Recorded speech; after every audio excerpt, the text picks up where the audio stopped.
This video was released one day early for my Patreon patrons, link in the description.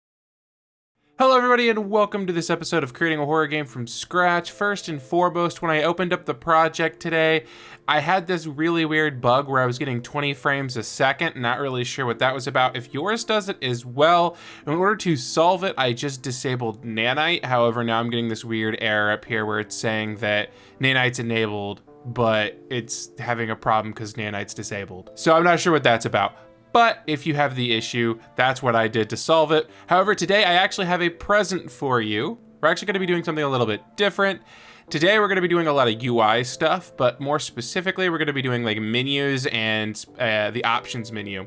The thing about the options menu is it is extremely monotonous. So I've created a project and I've uploaded it, and if everything worked correctly, it should be in the link in the description below for you guys to download. Once you get it downloaded, you're gonna actually just open it up as its own project. You'll see it's kind of just in this blank empty level, and we have this thing here called widget options, in which case we can go over to the graph and you can see why I'm going to have you guys just go ahead and download this instead of going over every single detail. Just know that for the most part what's happening, because I still think it's important for you guys to know, is when they click on a button, it gets the game user settings, which is default in Unreal Engine. We're setting stuff like the shadow quality with a value. You'll see the values are 0, 1, 2, and 3, which are low, medium, high, and epic. We apply those settings, and then we have a function that disables that button whenever it's active. So that way, whenever they hit high, not only is the button disabled, but it kind of looks like they've selected it. And that's what's going on down here in this big mess. Basically, whenever the UI is being constructed, it's going in and saying, hey, which of these is activated, and then disabling the one that is. If you want more details, I can absolutely go into detail in another video. However, let's go about getting this transferred to our project.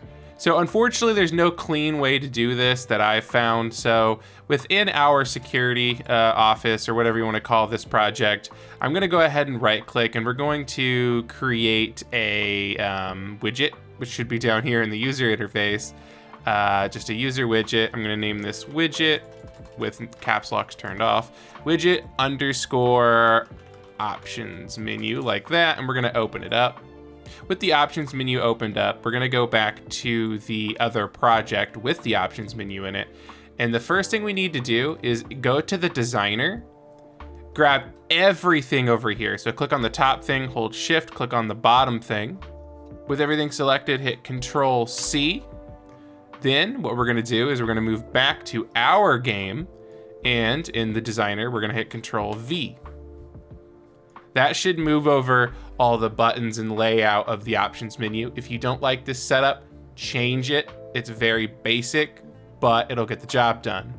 The next step is we need to head over to the graph. I'm going to delete all of the overrides. And then there's one thing we need to do that's not just grab this and copy it. We actually need to copy and paste the functions over. So click on a function, copy it, go back to the tutorial game, click, paste, and it'll slowly move these all over. And it is a little monotonous, but we have to do it. So do it for every single function, and I'm gonna skip forward.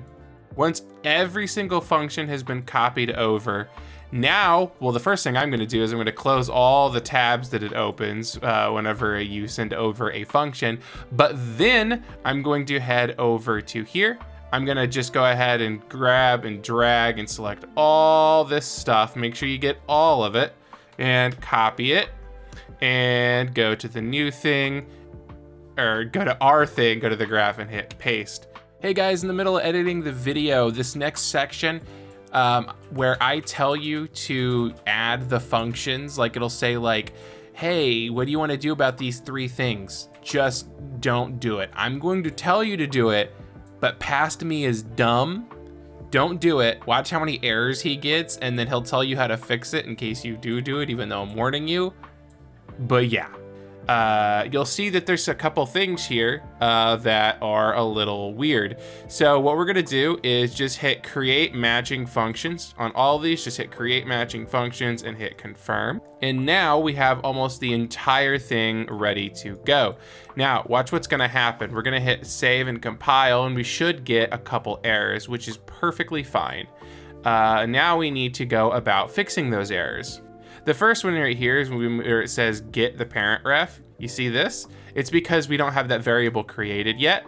So just right click on the error and hit create variable. And that should create the variable on the left-hand side for us. Sorry, my UI got a little messed up there, but on the left-hand side here, now you can see that the parent ref was created. The next one would be if you go over to the one that says graph name save settings and we hit click on save settings, you'll see that we're getting an error here.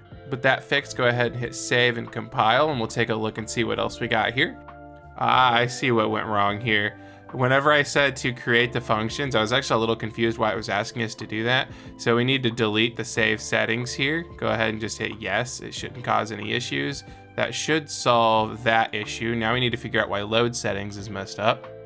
Okay, so I found where these events are for some reason. In order to find it, what I did was on the left-hand side, I opened up the event graph here, and you'll see set buttons and load buttons is down here for some reason. Just delete these. I don't know why they're there. And now we should be able to save and compile this. There we go. Yeah, they were way down here for some reason, which should clear us of any errors, which means we have everything copied over, but it's not fully implemented yet. However, we are at a good start. To be fair, I haven't tested what happens when you hit do nothing, but I imagine you just won't get the errors. If you do nothing and then you're getting even different errors, I guess just do what I did and then fix it how I fixed it. But you can follow along now. So you'll see I put a couple of notes in here for you guys. One is anytime we create the options menu, whether it's from the main menu or like a pause menu, we need to essentially create it and then immediately run update parent. What that does is makes it so anytime the main menu calls to create the options menu knows who its parent is. And the reason that is important is because when we close the options menu, we need the parent to reappear. So that's essentially just creating a variable and a reference to the thing that created it. So that way it could then create the thing that created it when it goes away. That was a mouthful.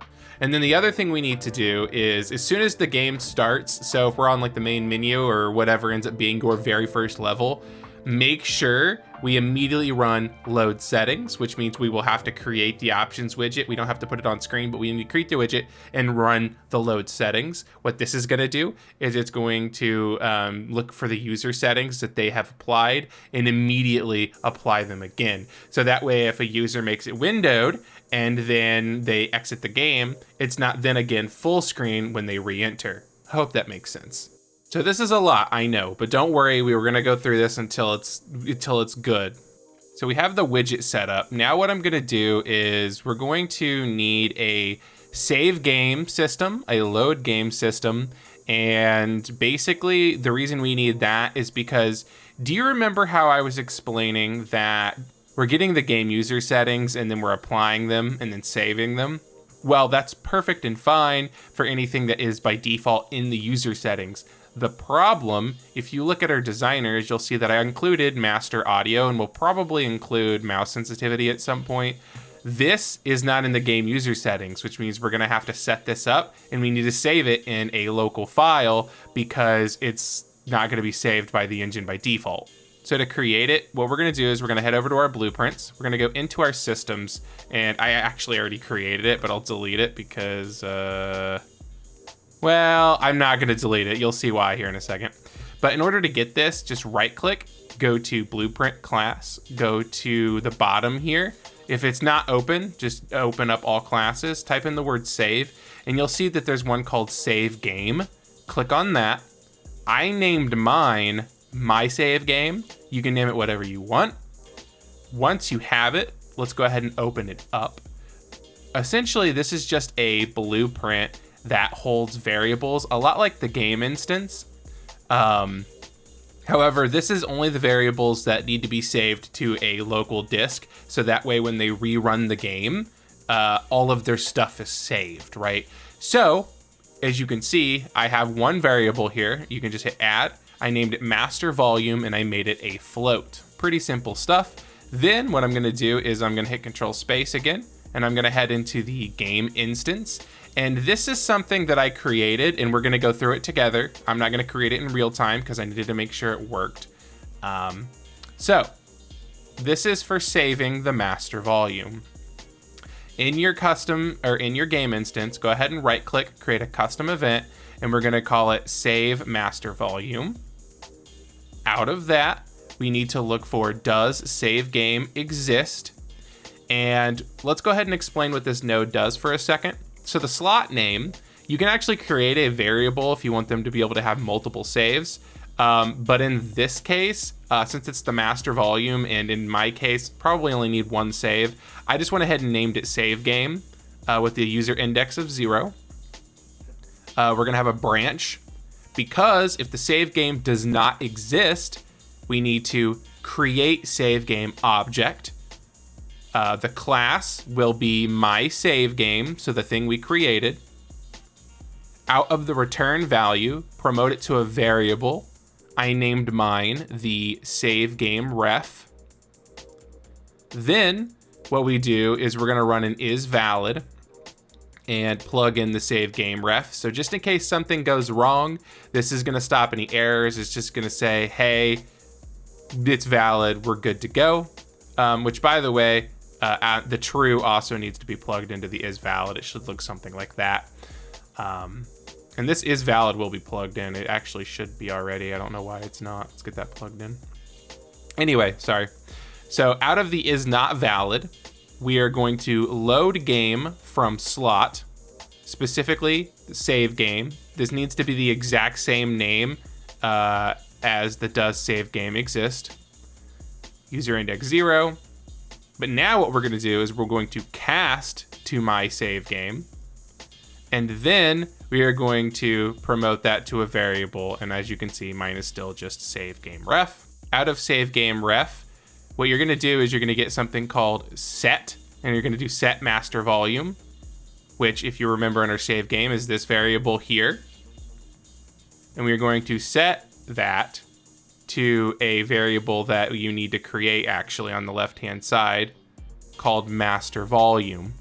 And then you'll plug that variable into the save game ref's set master volume.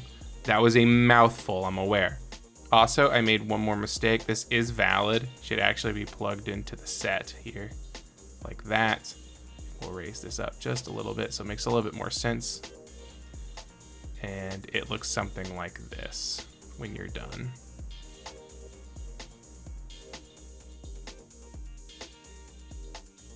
Sorry I couldn't do that with you in real time, but I had to make sure it all worked beforehand, and this was the best way to go about it. Okay, we're almost there. What we need to do now is set up our game to have a master sound channel that can actually control the volume of the sound effects in our game. So in order to do that, I'm just gonna do it in system again. I'm going to right click. I'm gonna go to sounds, and what I need is if you go down here to classes, you need a sound class, and we're just gonna call this master volume like that. Then what you need to do is right click, go back to sounds and classes, and now we're gonna do a sound class mix, and I'm just gonna call this master volume mix. You can call it whatever you want. I'm just gonna call it master volume mix. With both of those created, go ahead and open up the volume mix. You'll see there's sound class effects. Let's go ahead and add one. And we'll go ahead and open that up, and you'll see that now it says sound class and it's currently got none, but you'll see that master volume, which is the sound class we created, is in there. So we're gonna add it, and we're gonna go ahead and just press save, and that's all we need to do with that. Once that's set up, we're gonna go to our project settings. If yours isn't open, it should be within edit and then project settings. Within here, just go up to the top and type in sound mix like this. And at the top, you'll see default bass sound mix. We're actually going to set that to our master volume mix. Okay, so let me kind of explain what just happened. Master volume mix is going to be a collection of sound classes that have different volumes. So for example, you know how you're in an options menu, you'll see sound effects, voices, footsteps, spells, and they all have different sound volumes. Well, the overall container for that is the sound class mix. The master volume sound class is going to be the master, the thing that, you know, when you turn a master up or down, the whole thing gets louder or quieter. That's what the master volume sound class is that we just created. We had to go to project settings and set it to our new volume mix. Otherwise, it wouldn't know that's what we're trying, or the mix we're trying to use. I hope that makes sense. Now we need to head back over to the widget options menu. And you'll see, if I zoom out here, it's right here. There's this thing called on value changed slider master. You'll see that we have in sound mix modifier. If we open that up, you'll see that we have the volume, or the master volume mix. And the class, of course, is going to be that master volume. And this is where we're lucky that we don't have a lot of sounds yet, and we went ahead and did this part, because every single sound cue that we create, we're going to have to set it to the master volume class so it knows that it is indeed a part of the master volume and thus goes louder and quieter. To do this effectively, we're going to hit Control Space, click on All, and you'll see here that you have this little like hamburger menu with an arrow next to it. If we click on that, you'll see we have all kinds of filters.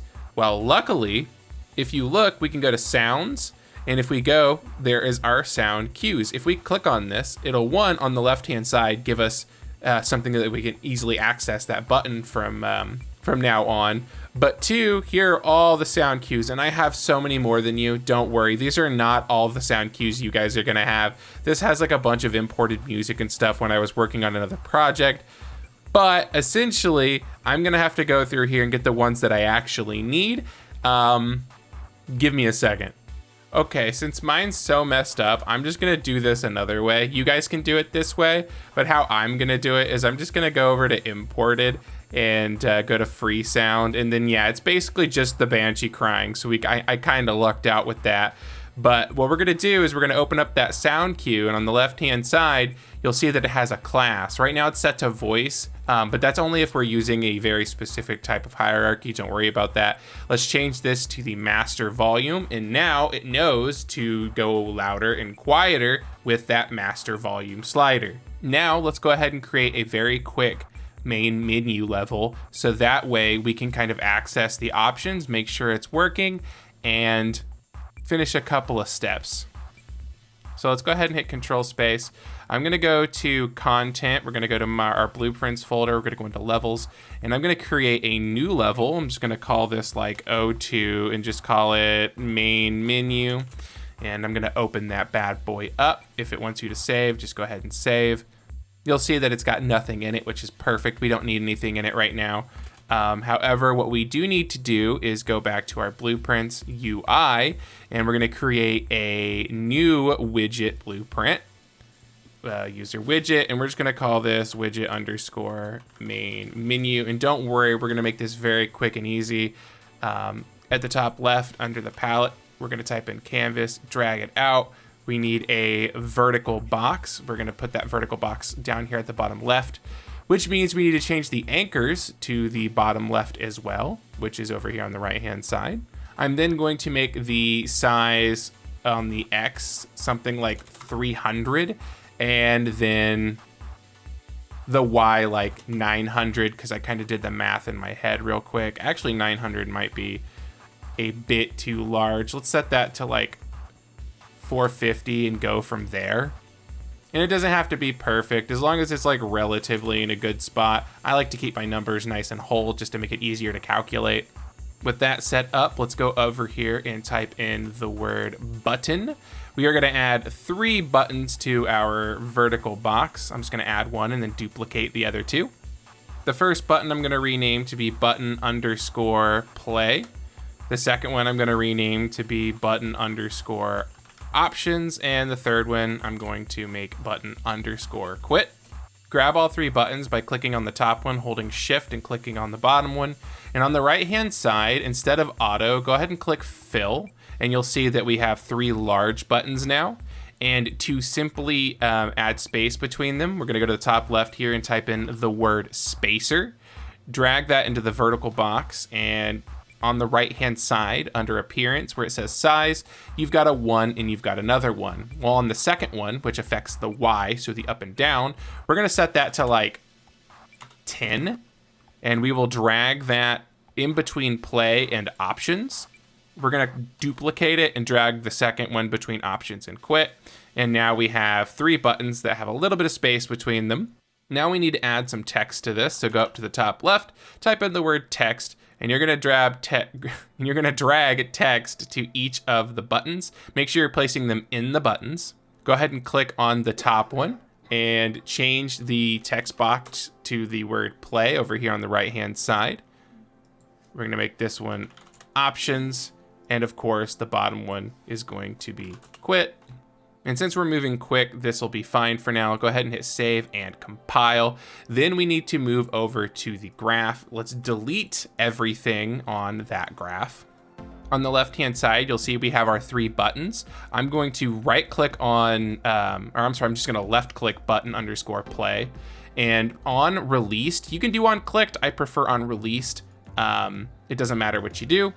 Go ahead and get this event here. Go ahead and pull out and do open level by name.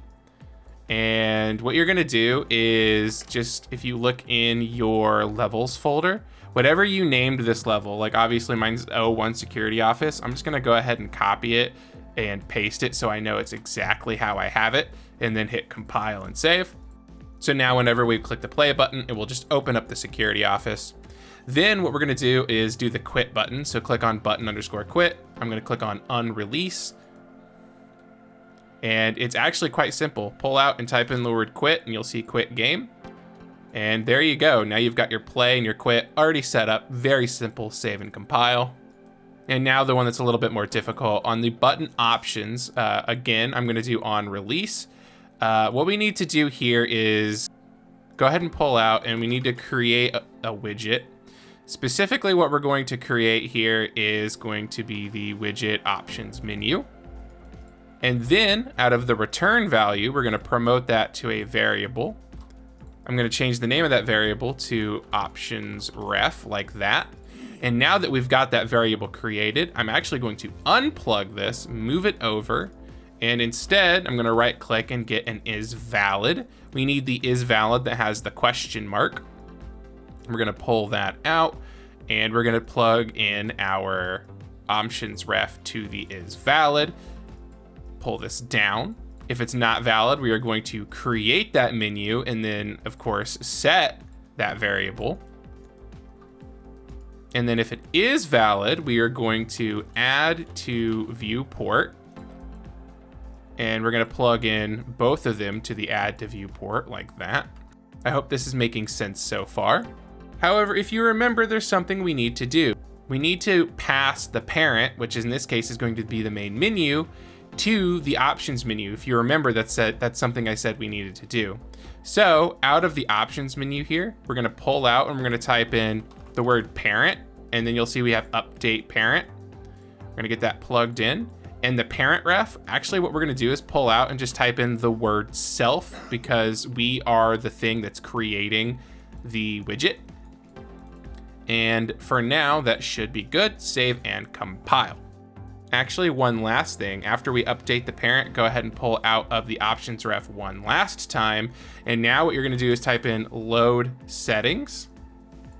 So that way it's going to immediately be like, oh, hey, what are the settings that they have? So that way it knows what buttons to have activated and which ones to have deactivated. Because if you remember, I have it set up to where when they click an option, if it's activated or like that option is selected, it deactivates the button so it looks like it's actually pressed. Now let's go ahead and get this to actually pop up.